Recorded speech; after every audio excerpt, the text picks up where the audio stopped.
तूने समझ लिया, हर बात का जवाब देना जरूरी नहीं।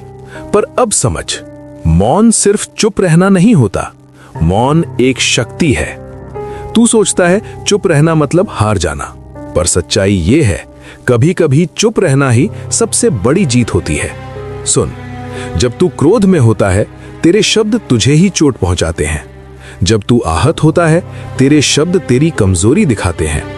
और जब तू प्रतिक्रिया में बोलता है, तो तू अपने ऊपर नियंत्रण खो देता है। पर मौन तुझे रोकता है, मौन तुझे सोचने देता है, मौन तुझे अपने ऊपर नियंत्रण देता है। पुत्र, हर परिस्थिति में चुप रहना सही नहीं होता, पर सही समय पर चुप रहना सबसे बड़ी समझ है। जब सामने वाला सिर्फ तुझे उकसाना चाहता हो, वहां मौन सबसे बड़ा उत्तर है। जब कोई तुझे समझना ही नहीं चाहता, वहां मौन सबसे बड़ा उत्तर है। जब तेरा मन क्रोध से भरा हो, वहां मौन सबसे बड़ी रक्षा है।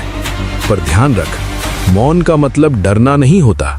मौन का मतलब होता है तू इतना मजबूत है कि हर बात पर प्रतिक्रिया देना जरूरी नहीं समझता। पुत्र, समुद्र को देख, ऊपर से शांत होता है, पर उसके भीतर कितनी गहराई होती है। वैसे ही जब तू मौन में स्थिर हो जाता है, तो तेरे भीतर की शक्ति और गहरी हो जाती है।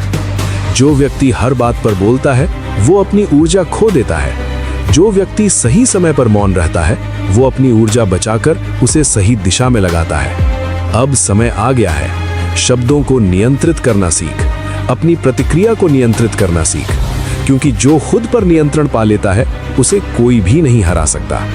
याद रख पुत्र, तू मेरा अंश है, और मेरा अंश शोर से नहीं, अपनी शांति से दुनिया को बदलता है।